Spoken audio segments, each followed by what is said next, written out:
Le chef de l'État, M. Patrice Talon, a présidé la séance du Conseil des ministres tenue ce mercredi 17 décembre 2025 et qui a débouché sur les décisions dont voici la teneur. Au chapitre des mesures normatives, création de l'Agence béninoise de téléenseignement et approbation de ses statuts. En raison des nombreuses applications pratiques qu'il favorise, le numérique offre aujourd'hui un atout essentiel dans l'amélioration de la formation pour l'excellence académique. Pour le mettre pleinement au service de notre système éducatif, il urge de moderniser les méthodes d'apprentissage, d'enrichir les contenus pédagogiques, de renforcer l'encadrement des apprenants et de garantir une plus grande équité d'accès à un enseignement de qualité. Pour ce faire, le téléenseignement sera déployé dans les 3 niveaux du système éducatif, l'enseignement maternel et primaire, l'enseignement secondaire technique, y compris la formation professionnelle et l'enseignement supérieur. Il s'appuiera sur des partenariats stratégiques avec des institutions nationales et internationales afin de mutualiser les meilleures pratiques pédagogiques et d'assurer une mise en œuvre progressive, solide et pérenne, axée sur la qualité.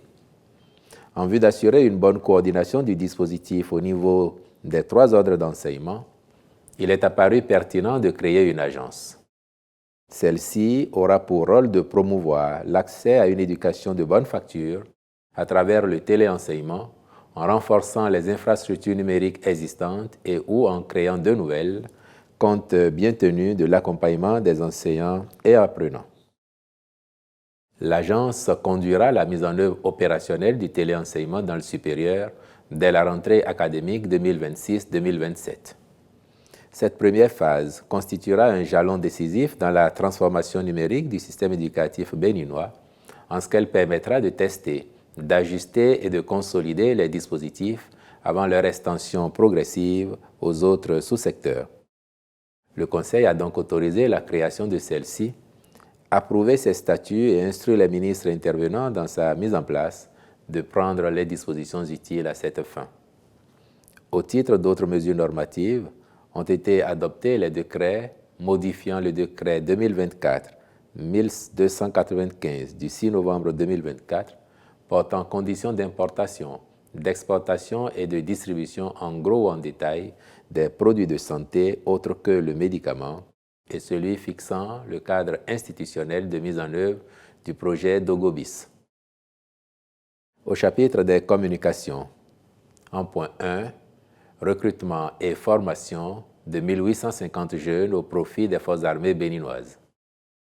Ces nouvelles recrues, à raison de 850 au titre de l'année 2025 et 1000 pour l'année 2026, viendront renforcer les effectifs de notre armée et accroître ses capacités opérationnelles.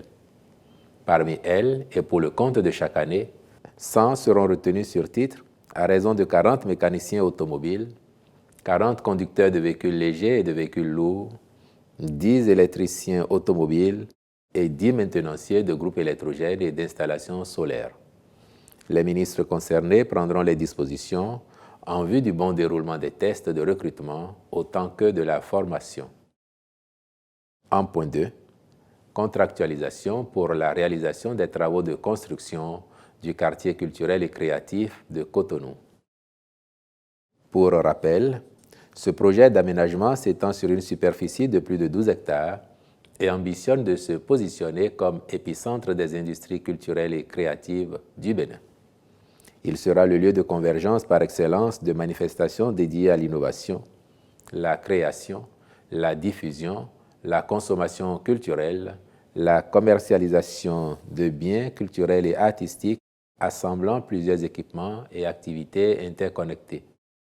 L'objectif visé est de faire de la ville de Cotonou une plateforme culturelle majeure en Afrique de l'Ouest, le pôle sous-régional des arts et industries culturelles connectés aux grands pôles artistiques internationaux pour créer des synergies culturelles enrichissantes. En prévision du démarrage des travaux proprement dits, le Conseil a approuvé la contractualisation avec un groupe expérimenté à charge pour les ministres concernés de veiller à la bonne exécution du projet.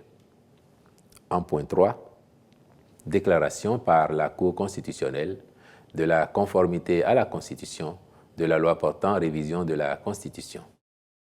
Le chef de l'État a informé le Conseil que la Cour constitutionnelle a procédé à l'examen des différents recours qu'elle a enregistrés à la suite du vote de la loi du 14 novembre 2025 révisant et complétant la Constitution du 11 décembre 1990. À l'issue de cet examen, elle a déclaré la dite loi conforme à la Constitution en toutes ses dispositions.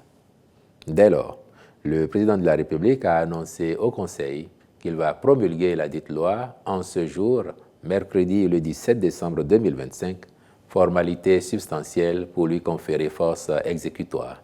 Au chapitre des mesures individuelles, les nominations ci-après ont été prononcées au ministère de la Santé.